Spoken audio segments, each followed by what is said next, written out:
Hello everyone, my name is Nasywa Zharifah. Today I would like to give you my short review about a book called Rewriting Islam. The title of the book is Rewriting Islam, Decolonialism, Justice, and Muslimah Contemporary Literature by Hasnul Insani Djohar. This book is published in 2024, this year, by Ohio State University Press. So, what's Rewriting Islam about? In this book, Mrs. Djohar dive into how Muslim women writers are rewriting the way Islam is seen and understood in literature. The book looks at how colonialism has shaped stereotype about Islam and how these writers are flipping the script to talk about justice, identity, and spirituality on their own terms. In this book, Mrs. Djohar focused on decolonialism, how she focused on decolonialism is refreshing and critical. She demonstrated how colonial narratives have historically influenced not only Western perceptions of Islam, but also internal discourse within Muslimah communities. This book features various contemporary Muslimah writer offering insights into their struggles and triumphs. From novel to poetry, it's like getting a guided tour to this literature. She also talks about how race, gender, religion, and politics all overlap and influence each other. I want to give two quotes that I take from this book. The first one is, "The white Americans are depicted as racist, as they assume the protagonists and Muslims are abusers, killers. Also, the men are the ones attacking Arisa." In this sense, these texts show how white Americans, who are frequently portrayed in the media as the victims of 9/11, also act as victimizer here by attacking an innocent Muslimah. Djohar, 2024, page 82. This quote is a critic of the double standard and victimization narratives often seen in post 9/11 context.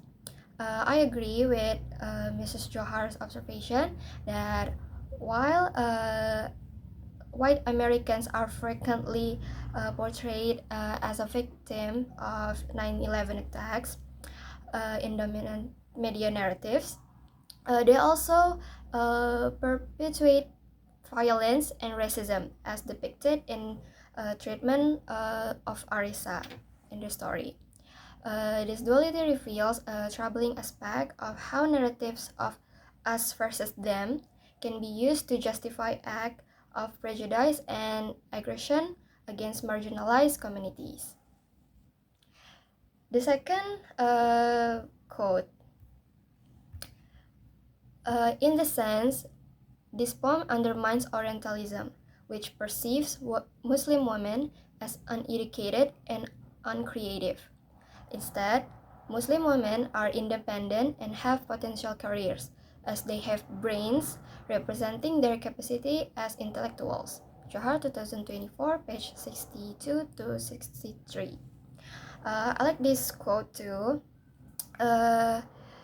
It's a strong statement against outdated stereotypes. Mrs. Djohar's point about Muslim women being portrayed as as an independent and intellectual completely flips the Orientalist narratives that they are uncreative and oppressed. It's refreshing to see the focus on their creativity and potential, showing that they have brains and are capable of shaping their own futures.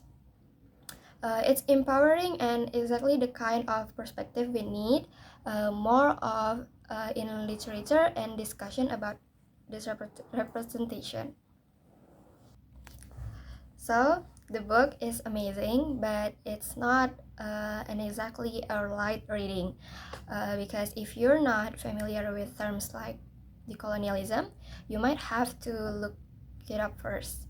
But it's worth the effort. Rewriting Islam is not just for academics or people who love literary theory. It's for anyone who curious about how stories shape the way we see the world.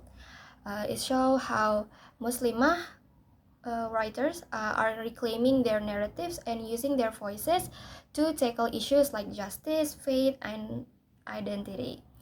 It's empowering and inspiring. Will I recommend Rewriting Islam? Yes, absolutely. If you love book that makes you think, challenge your perspective, and introduce you to powerful voices from around the world, this book is for you. Thank you.